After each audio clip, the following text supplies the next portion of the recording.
জয় গৌর, জয় নিতাই।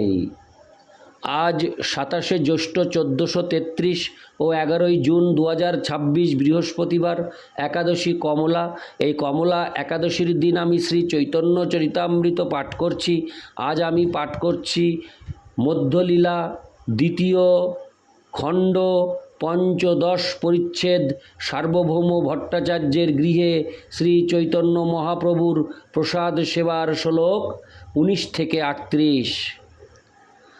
অচ্যুতম কেশবম কৃষ্ণ দামোদরম রামনারায়ণম জানকী বল্লভম।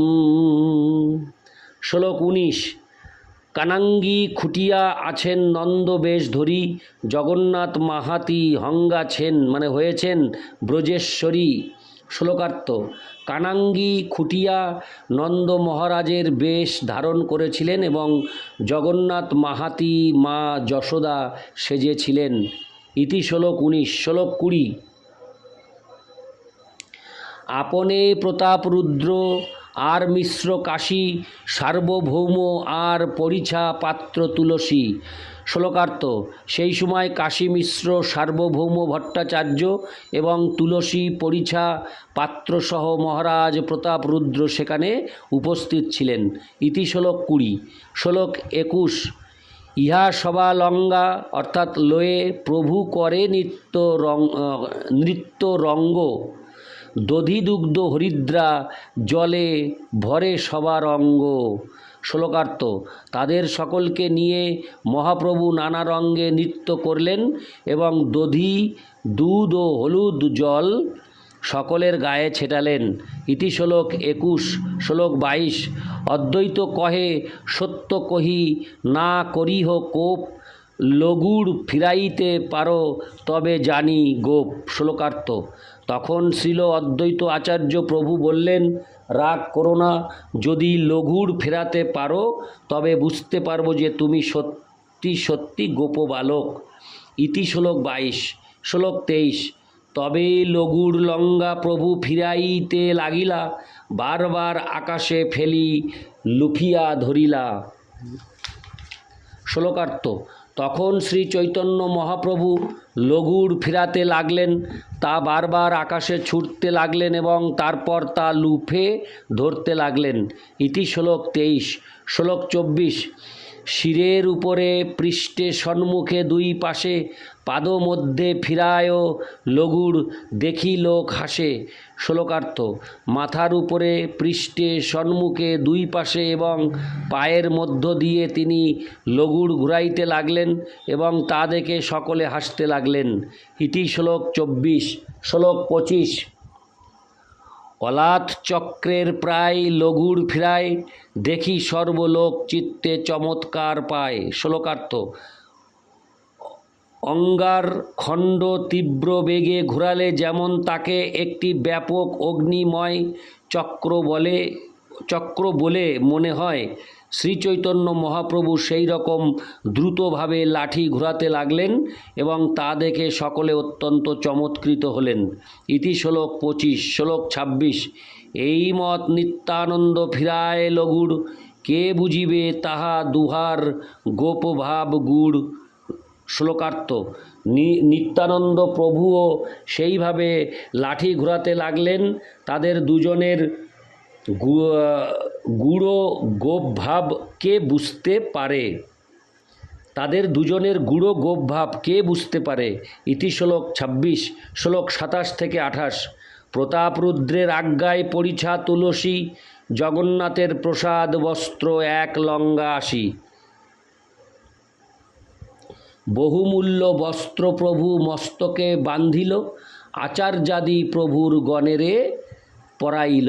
শ্লোকার্থ: মহারাজ প্রতাপরুদ্রের আজ্ঞায় তুলসী পরিছা শ্রী জগন্নাথ দেবের একটি প্রসাদ বস্ত্র নিয়ে এলেন এবং সেই বহুমূল্য বস্ত্রটি শ্রী চৈতন্য মহাপ্রভুর মস্তকে বেঁধে দিলেন এবং শ্রী অদ্বৈত আচার্য প্রমুখ শ্রী চৈতন্য মহাপ্রভুর ভক্তদের মাথায়ও কাপড় বেঁধে দিলেন। ইতি শ্লোক 27 থেকে 28। শ্লোক 29।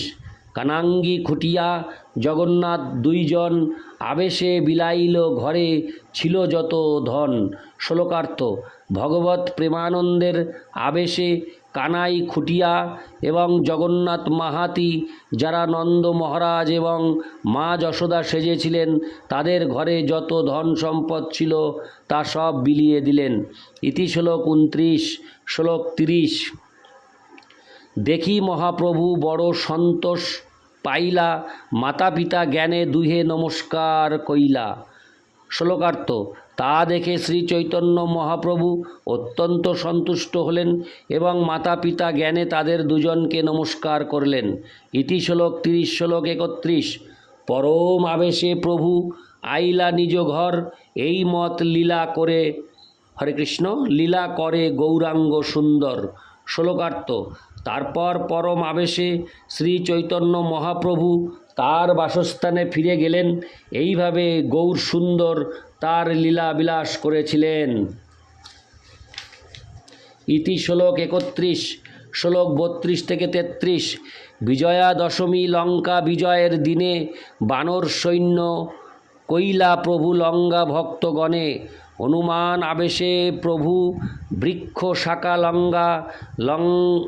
লঙ্কা গড়ে চড়ি ফেলে গড় ভাঙ্গিয়া। শ্লোকার্থ বিজয়া দশমী বা লঙ্কা বিজয়ের দিনে শ্রী চৈতন্য মহাপ্রভু তার সমস্ত বানর সৈন্য সাজালেন এবং তিনি হনুমানের আবেশে একটি গাছের ডাল নিয়ে লঙ্কার দুর্গে চড়ে সেই দুর্গ ভেঙে ফেলতে লাগলেন। ইতি শ্লোক 32 থেকে 33। শ্লোক 34। কাহারে রাবণা প্রভু কহে ক্রোধাবেশে, জগন্মাতা হরে পাপী মারিমু সবংশে। শ্লোকার্থ হনুমানের আবেশে শ্রী চৈতন্য মহাপ্রভু ক্রোধাবেশে বলতে লাগলেন, দুর্বৃত্ত রাবণ তুই কোথায়? জগন্মাতা সীতা দেবীকে তুই পাপী হরণ করেছিস, তোকে আমি সব অংশে সংহার করব। ইতি শ্লোক 34। শ্লোক 35।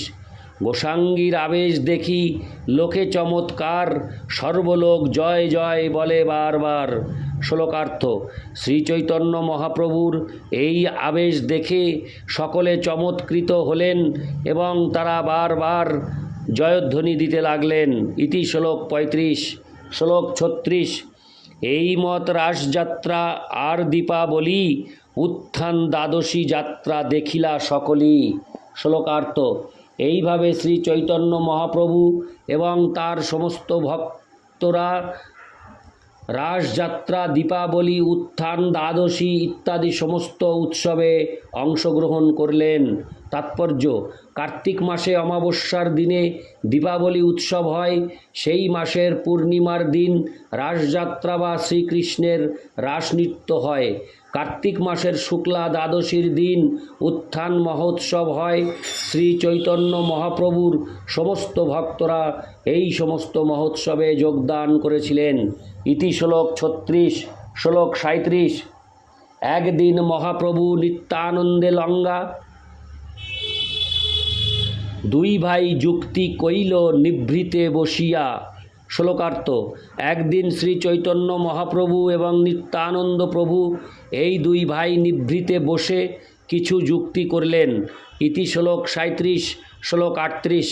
কিবা যুক্তি কইল দুহে, কেহ নাহি জানে, ফলে অনুমান পাছে কইল ভক্তগণে।